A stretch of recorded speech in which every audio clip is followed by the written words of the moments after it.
Hey gang, welcome to another edition of Doc's Dumpster, where it's a review of the movie Waterworld. And currently right now it looks more like Snow World out there. The entire Earth is pretty much covered in water. There is no dry land. But there is some sort of belief that somewhere on Earth, about 400 or 500 years into the future, there might still be some dry land. Our main hero is named the Mariner. He's sort of a half man, half fish thing. Well, not really a merman. He has gills, but yeah, he's considered a freak, I guess. He lives on some sort of a houseboat, and he's got a problem with a bunch of people who calls himself the Smokers, and they're the bad guys, and they're being led by a man who calls himself the Deacon. Well, it's pretty much nothing more than a fight over dry land and trying to get it and everything, and apparently dry dirt is a highly big-time source of almost like money in this world, and sorry. Kind of weird doing a review of Waterworld and drinking sweet tea. He comes across a woman named Helen who takes care of a young girl named, let's just call her Back Tattoo Girl, who supposedly has a map on her back that can take everybody to dry land, and they're trying to figure out how to get there, and it turns out the tattoo was upside down, and well, the Smokers are taken out. The Mariner, Helen, Back Tattoo Girl, and several others are sailing around until eventually they do find dry land, because apparently it's on Mount Rushmore. Yeah. So, or Mount Everest, sorry. Had to look at my notes. So everybody else is pretty much ready to settle on dry land, but the Mariner knows that kind of thing is not really for him. The sea calls to him. Kind of sounds like an old sea captain, you know. Arr, the sea calls to me and I have to go back. Sorry, that was a horrible John Wayne.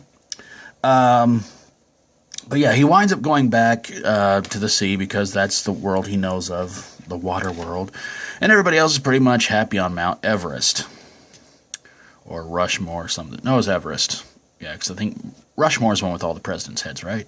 Yeah, I think so. I always get those two mixed up. I don't know why. But anyway. And Back Tattoo Girl finds out what really happened to her parents, which apparently they've been on Mount Everest all this time, and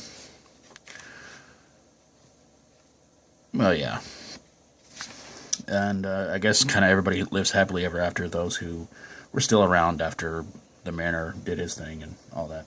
The movie stars Kevin Costner, Dennis Hopper, Jack Black, and Gene Triplehorn. And the movie was done on a budget of $172 million, and at the box office it made $265 million. But the big question is, does Waterworld deserve to be put into any kind of a dumpster? I mean,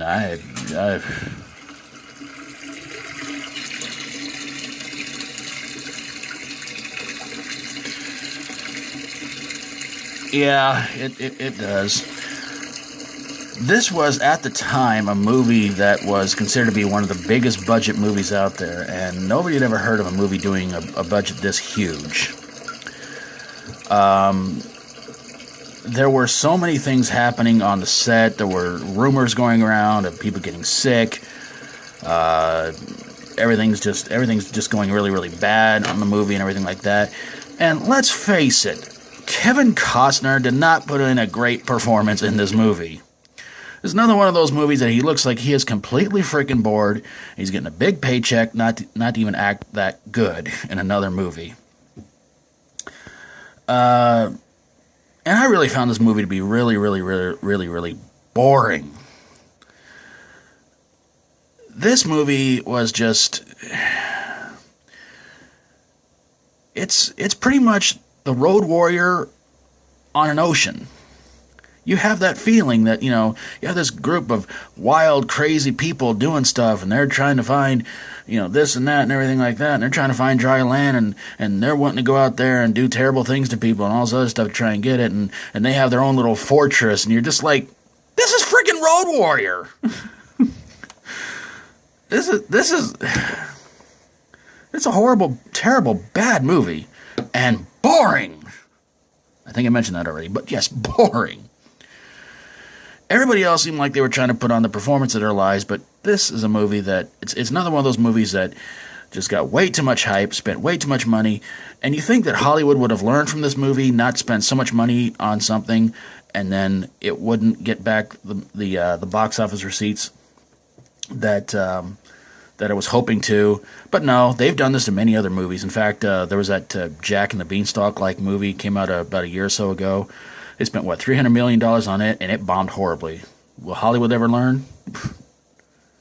I kind of doubt it.